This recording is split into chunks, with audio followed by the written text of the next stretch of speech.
ये जीवात्मा ये परमात्मा के अंश ये बंद हो गई। अब यह और किसमें बंद हुई, कैसे इस तरह से उन्होंने बंधन में इसको बांधा। आप ये समझो ये काम, क्रोध, लोभ, मोह और अहंकार ये क्या है, ये बंधन। इनको 5 नाग कहा गया। इसी में देखो बंधे पड़े हुए हो। काम की वासना में आप ये समझो उसको पूरा करने के लिए परेशान रहते हो दिन भर, और उसके लिए काम करते हो। क्रोध आ जाता है, इसकी वजह से यानी समझो कि आपके सामने परेशानी आ जाती है। लोभ बढ़ता है तो मृग तृष्णा की तरह से दौड़ते रहते हो। उस प्रभु को भी नहीं समझ पाते हो, उसको भी भूल जाते हो। तो पैदा होने के पहले माँ के स्तन में दूध भर देता है, उसको भी आप भूल जाते हो लोभ में। और मोह इतना व्याप्त हो जाता है कि गुरु को भूल जाते हो, परमात्मा को भूल जाते हो। मोह में इस तरह से जकड़ गए हो। और अहंकार ये विनाश कर दे रहा है। तो आपको समझने की जरूरत है। इन चीजों को उभारने के लिए ड्यूटी लगा दिया उन्होंने। किसने लगा दिया?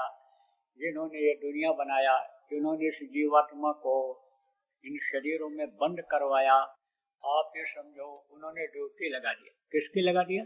अपने बेटों की। बेटे कौन है? यही ब्रह्मा, विष्णु और महेश। और उन्होंने क्या किया? उन्होंने और लोगों की ड्यूटी लगा दिया।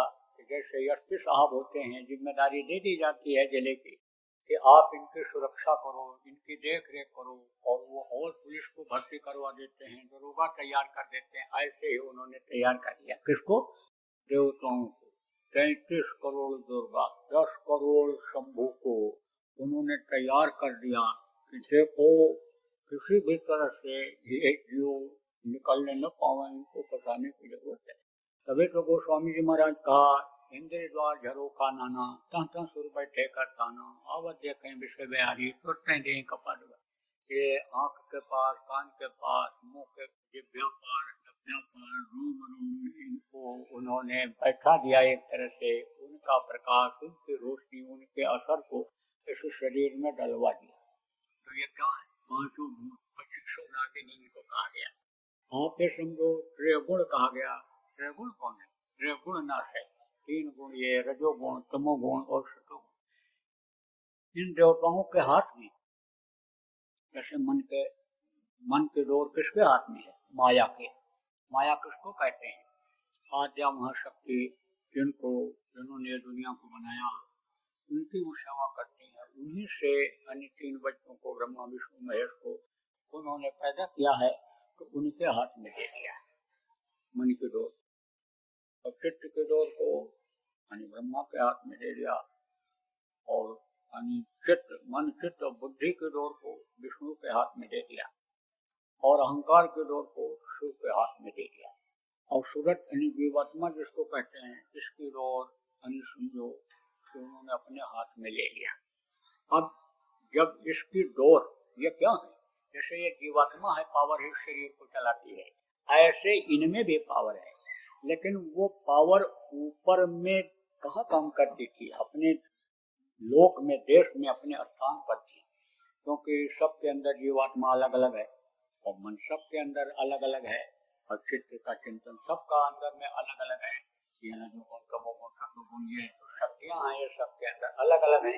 तो बहुत है, तो ये वहाँ काम अलग अपने तरीके से करती है। अब इस जीवात्मा के साथ ये काम करती हैं।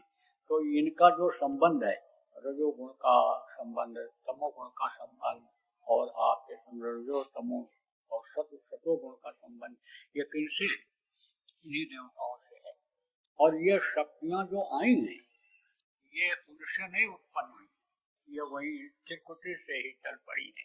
जहाँ से ये वेदवाणी, और जहाँ से ये समझो कि आकाशवाणी जिसको लोगों ने कहा, जहाँ से ये उतरी है, जिसको उस वक्त पर लिख दिया था ऋषि मुनियों ने कि यह आवाज ऊपर से उतरी है, यह आयतें उतरी हैं, इसका नियम बन गया, उसी का तो वेद बन गया। उसी को समझो भागवत में पंडित कर दिया बाद में लोगों ने, उसी से कृष्ण भगवान ने गीता का निर्माण कर दिया। नियम वही है, उनमें भी सब संयम और नियम सब यही चीजें लिखी हुई हैं, लेकिन अब लोग पढ़ नहीं पाते हैं, समझ नहीं पाते हैं, कर नहीं पाते हैं। इसीलिए लोग नियम के, प्रकृति का जो नियम है, भगवान का जो नियम है, उसके खिलाफ काम करते जाते हैं और फिर उनको सजा मिल जाती है। जैसे सूरज बहुत तेज चमक रहा हो, गर्मी दे रहा हो, अब उसमें जब नहीं जान पाते हैं, चल पड़ते हैं, नंगे पैर चल दिए तो फफोले पड़ गए, नंगे सिर चले गए तो एकदम गर्मी बैठ गई तो दर्द पैदा हो जाता है सिर में। इसी तरह से अनिंदम नहीं समझ पाते हैं तो बेचारे दुख झेलने लगते हैं। तो यह समझो प्रेमी कि इसमें ये जो तमोगुण है, ये रजोगुण है और सतोगुण है, ये तीनों गुण खत्म होते हैं, नष्ट होते हैं। इनको नष्ट करना जरूरी होता है। जैसे देखो तमोगुण है, तमोगुण यानी किसको कहते हैं, तनिक तनिक देर में गुस्सा आता है, तनिक तनिक बात पर आदमी उछलने कूदने लगता है, और ताकत हो बदन में तो मार पीट भी देता है। लेकिन भूखा आदमी सबको क्रोध करके किसी को पीट दे तो जब शरीर में ताकत नहीं रहेगी तो कहां से पीटेगा? आप बोलो, आप समझो कि हानि तमोगुण उसका खत्म होगा और फिर रजोगुण भी खत्म होता है। रजोगुण किसमें आता है? जिसका पेट भरा हुआ होता है, कोई दिक्कत नहीं, परेशानी नहीं होती है, उसका मन कहता है आराम करें, बढ़िया बढ़िया खिला दो दही बड़ा और गुड़ डाल करके बढ़िया यानी दही खिला दो तो कहते हो पराठा खाएंगे दही के साथ, आलस्य आएगा, गाड़ी नहीं चलाएंगे, लड़ जाएंगे। तरह तरह का अनुभव लोग बताते हैं कि ऐसे पराठा खाया, अन्य समझो दही डाल करके खा करके गए, आलस्य आ रहा है, मालूम पड़ा आलस्य आ रहा है, गाड़ी खड़ी है लेकिन तो भी यह दिमाग काम नहीं कर रहा आलस्य में कि उधर न ले जाए और लड़ गए। आपके यहाँ दिल्ली की घटना आदमी ने बताया या अनुभव की बात बताया। तो आप ये समझो प्रेमी कि इसीलिए जो है वो खान पान पर परहेज किया जाता है कि ये जो प्रवृत्ति है ये खत्म हो, रजोगुणी गुण ये खत्म हो और सतोगुणी भी गुण खत्म करने पड़ते हैं। क्यों? क्योंकि यह इसकी जो डोर है वो किसके हाथ में है?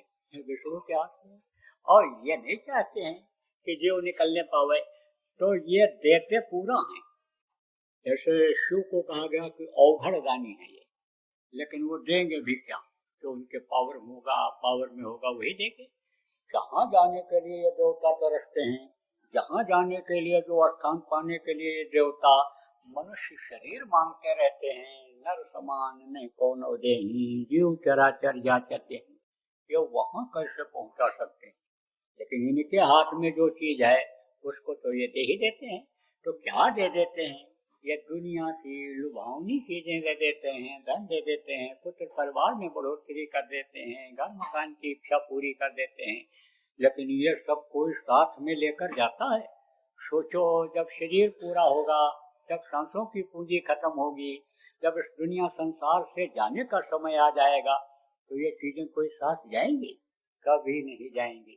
तो ये देते भी हैं तो क्या देते हैं? दुनिया की चीजों को देते हैं। तो सत्वगुणी प्रवृत्ति कब आती है? आपको अभी बताने प्रसंग आया है। तो जैसे पुण्य और पाप के लिए कहा गया कि पुण्य और पाप ये है समझो कि दोनों ये परमार्थ के रास्ते में जीवात्मा के कल्याण में बाधक बनते हैं। पाप करोगे नर्क जाओगे, मार पड़ेगी वहां, और पुण्य करोगे शरीर से तो स्वर्ग में पहुंच जाओगे। लेकिन स्वर्ग में तो देवताओं को कोई तकलीफ नहीं है, बहुत आराम। लेकिन उस आराम को वो भोग नहीं पाते हैं। किसी के सिर में दर्द हो या किसी बात की किसी को चिंता हो, फिक्र हो, बढ़िया बढ़िया खुशबूदार मिठाई, बढ़िया बढ़िया खीर ला करके रख दो, तो उसमें उसको स्वाद नहीं मिलेगा। फिक्र में, चिंता में, तो उसका आनंद सच पूछो तो वो नहीं ले पाते। उनको फिक्र रहती है कि हमारा उद्धार कैसे होगा। तो पाप का नाश तो जल्दी हो जाता है, लेकिन पुण्य का नाश जल्दी नहीं होता है। आप ये समझो विशेष रूप से कहाँ, स्वर्ग और वैकुंठ में, क्योंकि देवता ऊपर रहते हैं। जैसे ये छत है, छत पर चढ़ जाओ तो नीचे का सब दिखाई पड़ेगा, नीचे से ऊपर नहीं दिखाई पड़ता है कि कितने आदमी बैठे हैं वहां पर। ऐसे चूंकि वो लोग ऊपर है देवलोक, तो वहां से ये सब दिखाई पड़ता है। तो देखते हैं वो कि देखो जन्मते वक्त बच्चा रो रहा है, देखो मरते वक्त ये हड्डी हड्डी चटक रही है, तो इसकी उनको रहती है फिकर। अब ये संत क्या करते हैं, पाप पुण्य को दोनों नष्ट करा देते हैं। पाप पुण्य जब दोनों नष्ट है और तब पावन मुक्त रूपास है, तो कैसे नष्ट होता है ये? आप ये समझो, ये सब जो नियम है और संयम है, ये जो बनाया महात्माओं ने, ये है पहली सीढ़ी। तो अब आपको बताऊं मैं पाप और पुण्य बनता कैसे। जैसे आप किसी के यहाँ गए हो, आप गए हो किसी के, अब कोई सामान रखा है और मन कहता है लो ये घर में चले गए हैं चाय लेने के लिए, और ये कीमती सामान है, बढ़िया सामान है, इसको हम ले लें, इसको ले लें, चुरा लें।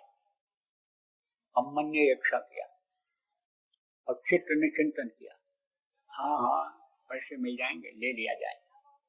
अब ये जिनके हाथ में ये डोरी है, उन लोगों ने खिंचाव किया है, फुरना पैदा किया, मन फुरना पैदा करता है और चित्त चिंतन करके उसका निर्णय ले लेता है, हाँ हाँ ले लिया जाए। लेकिन बुद्धि की डोरी किसके हाथ में है? विष्णु के हाथ में है। तो विष्णु डोरी को खींचते हैं, और विष्णु डोरी को खींचते हैं, कहते हैं भाई बुद्धि लगाता है आदमी, पता लग जाएगा तो सजा भोगना पड़ेगा, जेल जाना पड़ेगा, रिश्ता भी छूट जाएगा। तो फिर जो है माया सोचती है ये नहीं उठाएगा, इसका पाप कर्म नहीं बनेगा, पाप कर्म इसका नहीं बनेगा। तब तक जैसे माया ये सोचती है, मन ये सोचता है, कैसे अनि समझो, अनि मन ये कहता है कि ये चीज हमको भा गई है, और ये समझो कि बुद्धि लग रही है, कैसे वो शिव जी अहंकार की डोरी को खींच देते हैं। अरे उठा लो, रख लो, जो होगा देखा जाएगा, अभी तो हम लखपति हो जाएंगे, लाखों रुपए की चीज है, रख लो, जो होगा वो देखा जाएगा। पर चुरा लेता है। अब चुरा लिया तो क्या बना? पाप बना। पूरी कैसे बनता है? कोई भूखा है और दरवाजे पर आ गया, अब मन ने कहा भूखे को लाओ रोटी खिला दें, बड़ा भूखा है। उसी समय समझो चित्त चिंतन करेगा, हाँ भाई पूरे होता है, पूरे होता है खिलाने से, इच्छा पैदा हो, चित्त में चिंतन। बुद्धि ने भी पूर्ण बुद्धि लगा दिया कि देखो रोटी खिलाया, पानी पिलाया, जिन लोगों ने रुपया पैसा की कमी नहीं होने पाई। माया खुश हो जाती है जब दूसरे के हित के लिए खर्च कर देते हैं रुपया को, पैसा को, यही माया और तो माया यही बताएगी। तो फट से बुद्धि ये कहती हाँ हाँ ठीक है। अब आप ये समझो कि फिर आदमी सोचता है अनि कि दें कि न दें, खिलावें कि न खिलावें। तब तक अनि समझो कि शो डोरी खींच देते हैं, अरे खिला दो खिला दो खिला दो खिला दो। वो ये सोच ही रहा है कि खिलावें न खिलावें, दें कि न दें, करें कि न करें, दे दो बस। आप ये समझो खिला देता है, तो उससे क्या होता है? पूरी बन जाता है। तो पूरी बन जाएगा तो स्वर्ग जाना पड़ेगा, और पाप बन जाएगा तो नरक जाना पड़ेगा। तो ये तो दोनों बंधन है। किसी को सोने की हथकड़ी लगा दी जाए या लोहे की हथकड़ी लगाई जाए, तो हथकड़ी तो हथकड़ी रहेगी, बंधन तो बंधन ही रहेगी। तो कहा गया पाप पुण्य जब दोनों ना, तो ये जो अनि रजोगुण तमोगुण सतोगुण, ये पूरी ये नष्ट होते हैं। 3 दिन में जब हल्का शरीर रहता है, आप ये समझो जब हल्का शरीर ये रहता है 3 दिन में, तब आप ये समझो कि ताकत में कमी आ जाती है। मन नहीं कहता है कुछ करो, सुस्त हो जाता है, ये मन कमजोर पड़ जाता है। क्यों? क्योंकि ये जबान से स्वाद दिलाता है, यही तो सब कुछ करता है मन। आँख के पास देखने का काम करता है, विद्या के पास खाने का काम करता है, नव्या का स्वाद लेता है, कान से सुनाने का काम, मन ही सब कुछ करता है। तो मन इससे कमजोर पड़ा, और फिर उसके बाद में 3 दिन के बाद में ये रजोगुण खत्म होता है। और फिर जब अनि समझो कि एकदम से कमजोर शरीर हो जाता है, जैसे चाहे रोग से ही कमजोर हो जाए, तब वो किसको याद करता है? भगवान को। कहते हैं ना कि दीन गरीबी, दीन गरीबी को मांगना चाहिए। दीन गरीबी मांग तेरे भले के कहूँ। आपके समझो दीनता मांगनी चाहिए, गरीबी मांगनी चाहिए। किससे? सदगुरु से कि जिससे हमारी ये जो इच्छाएं हैं दुनिया की, ये खत्म हो जाएं। तो आप ये समझो कि ये सतो गुण भी खत्म होता है। उस समय याद करता है, प्रभु को याद करता है। इसीलिए देखो जो लोग नवरात्र में उपवास करते हैं, उनका मन भजन में ज्यादा लगता है। आप ये समझो, आप जो सत्संग भी करते हैं उनका मन भजन में लगता है। जो दुनियादार करते हैं और इसी को अपना लेंगे, तो वो किसको याद करेंगे? जिसको भी भगवान मान लेंगे उसी को याद करेंगे। तो आप ये समझो तीनों दिन में ये 9 दिन में ये तीनों चीजें हो जाती हैं खत्म, तो मन हो जाता है ये कमजोर। आप ये समझो जो इन शरीर के बाहरी इंद्रियों पर बैठ करके रस लेता है, आँख कान मुंह और ये सब, ये हो जाता है कमजोर। और सूरत जो है समझो कि जब सूरत को शब्द के साथ जोड़ते हैं, तब समझो मन उसका ये साथ दे देता है। और इस पिंड से निकल करके सूरत फिर अंड लोक ब्रह्मांड लोक में शब्द को पकड़ करके जाने लगती है। अब आप कहोगे कि शब्द क्या है? जो नए लोग आए हुए, शब्द ही सब कुछ है। शब्द ही से ये दुनिया बनी, शब्द से ही ये संसार बना, शब्द को ही सब कुछ बताया गया, शब्द ही सुख देता है।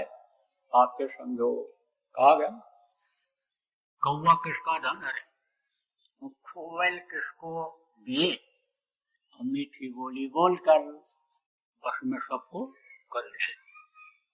समझा? तो मुंह से क्या निकला? शब्द निकला। और बता दें, साफ कर दें, इसको क्लियर कर दें। कोई बच्चा है या आप ही हो मान लो, और कोई बुढ़ी माँ है, उसको कहो माता जी एक रोटी दे दो, बड़ी भूख लगी। तो नहीं होगा तो बना के लाएगी, दे देगी। और अपनी ही माँ से कहो, ए मेरे डैडी की वाइफ, ए मेरे पिताजी की पत्नी, मुझे रोटी दे दो। तो रोटी देगी कि थप्पड़ देगी? सोचो। मुंह से बात वही निकली, रोटी दे दो। ए माता जी रोटी दे दो, लेकिन शब्द बदल गए। और शब्द जब बदल गए तो रोटी की जगह थप्पड़ मिल गया। ऐसे ही शब्द ही सब कुछ है। शब्द समझो शब्द में ही अमृत है, शब्द में ही सुंदरता है, शब्द में ही सुख है। शब्द में क्या है? आकर्षण है। आकर्षण किसमें होता है? चुंबक में। जिसमें भी पावर होता है उसमें आकर्षण हो जाता है। कैसा पावर? चाहे धन का पावर, चाहे बल का पावर, चाहे सुंदरता का पावर, चाहे पद का पावर, पावर होता है। तो पावर की तरफ खींचते हैं। तो वो जो जीवात्मा है पावरफुल है, शब्द जो है वो पावरफुल है। तो शब्द के साथ जब इसको जोड़ देते हैं सूरत को, तो वो बिल्कुल चुंबक की तरह से खींच करके ले जाती है ऊपर। और फिर एक द्वार से दूसरे द्वार, दूसरे द्वार का, ये जितने शब्द हैं ऊपर के, ये अपने अपने पावर में आ जाते हैं। जैसे आप देखो ऊपर से बूंद गिरती है तो बूंद जो रहती है भारी रहती है, बीच में आती कमजोर हो जाती है, जमीन में पड़ते पड़ते बहुत कमजोर हो जाती है। ऐसे ही ये सब उतरते उतरते एक तरह से कमजोर हो गया यहाँ, और ऊपर जब पहुंचता है तब समझो कि बहुत ताकत इसमें हो जाती है, खींच कर ले जाने की बड़ी क्षमता हो जाती है। अब वो शब्द तो कोई देखता नहीं है। सूरज को लोगों ने देखा अपनी, किसको? सूरज को। सूरज को देखा लोगों। जीवात्मा कब दिखाई पड़ती? जीवात्मा क्या है? जब अंदर में चरण कमल है, अंदर में इसके रूप को जब देखते हैं, चरण कमल में गुरु जहाँ बैठे हुए हैं वहां जब ये पहुंचती है और उनके चरणों को ये जब देखती है, तब यह उसी में अपना रूप दिखाई पड़ता है। जैसे कांच होता है, शीशा होता है, इस चेहरे को उसमें देखो, ऐसे जीवात्मा अपने रूप को देखती है उसमें, तो अपना रूप तो दिखाई पड़ जाता है, लेकिन वो शब्द नहीं दिखाई पड़ता है। समझा? तो क्योंकि वो समझो कि पावर उसका बढ़ता जाता है, और पतला रहता है तो पावर बढ़ता है, लेकिन इस जीवात्मा का भी पावर बढ़ता जाता है। जब तक शरीर के अंदर रहती है, इसकी चाल चींटी की तरह रहती है। जब ये छोड़ती है ऊपर जाती है तो इसकी चाल मछली की तरह हो जाती है, और फिर और आगे बढ़ती है तो मकड़ी जैसे बहुत तेज चलती है, इसकी चाल हो जाती है, और आगे जब निकल जाती है एकदम से शब्द में जब ये विलीन होती है, चारों शरीर छूट जाते हैं, मानसरोवर में स्नान करती है, विहंगम गति हो जाती है। तो शब्द के लिए कहा गया जोड़ो रे कोई सूरत शब्द से।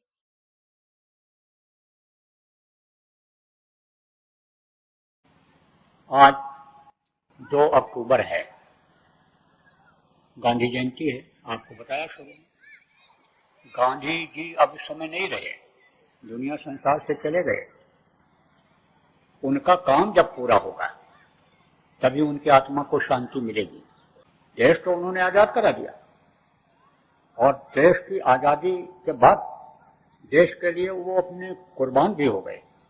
लेकिन वो ये नहीं सोचे थे कि जिस मिशन को हम लेकर के चल रहे हैं, इसी मिशन को आगे चल करके लोग खत्म कर देंगे। उनका निशाना क्या था कि सत्य और अहिंसा, सच्चाई को लोग अपनाएं और हिंसा से दूर हो जाएं, हिंसा हत्या न हो। अब देखो वही चीज बढ़ती चली जा रही है, और जो रक्षक हैं वो भी अगर चाहें तो बचा सकते हैं हिंसा हत्या। जो मांसाहारी हैं वो लोग भी अगर चाहें तो ये जो जीवों की हिंसा हो रही है, हत्या हो रही है, उससे उनकी बचत हो जाए।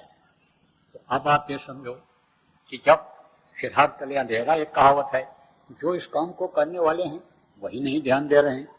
लेकिन हम आप अगर स्तर पास करें और हम आप अगर संकल्प बनाएं कि हम अपने स्तर से यानी समझो ये संदेश देंगे लोगों को शाकाहारी नशा मुक्त बनाएंगे, तो प्रेमियों भी काम हो जाए। इनको भी यही चाहिए। ये जो देश के रहनुमा बने हैं, ये जो यानी समझो शासन प्रशासन वाले लोग हैं, इनको भी अपनाना चाहिए गांधी जी के सिद्धांत को। उनके आत्मा की शांति के लिए उनको भी अपनाना चाहिए। लेकिन हम आप तो अपना ही सकते हैं, वो हमारे सुने चाहे ना सुने, लेकिन आप तो सुन सकते हो। आप लोग सुनो और समझो और इसको लागू करो। और अगर ये नहीं मानेंगे, ये नहीं करेंगे, तो हम तो देवताओं की अदालत में पास करा लेंगे, और हो जाएगा पास। ये आने वाले समय में आप देख लेना, कुछ समय के बाद मांसाहार बिल्कुल बंद हो जाएगा, देश में बंद होगा, उसके बाद दुनिया में बंद होगा, चाहे खुद लोग छोड़ेंगे। अगर हम आप कामयाब हो गए समझाने में तो खुद लोग छोड़ देंगे, और नहीं तो ऐसी स्थिति आएगी कि यह शासन प्रशासन वाले खुद छोड़ेंगे और लोगों को छुड़वाएंगे जबरदस्ती। और यह भी अगर नहीं कर पाएंगे तो कुदरत का बड़ा लंबा हाथ होता है, वो जिनकी अदालत में यह पास कराया जाए वो देवी देवता बंद करा देंगे। ऐसा समय आ जाएगा कि आदमी इंसान मजबूर हो जाएगा इसको छोड़ने के लिए। फिर गांधी जी का सपना पूरा होगा। गांधी जी ही नहीं, अन्य जो संत आए महात्मा आए, उनका भी सपना पूरा होगा। जय गुरुदेव।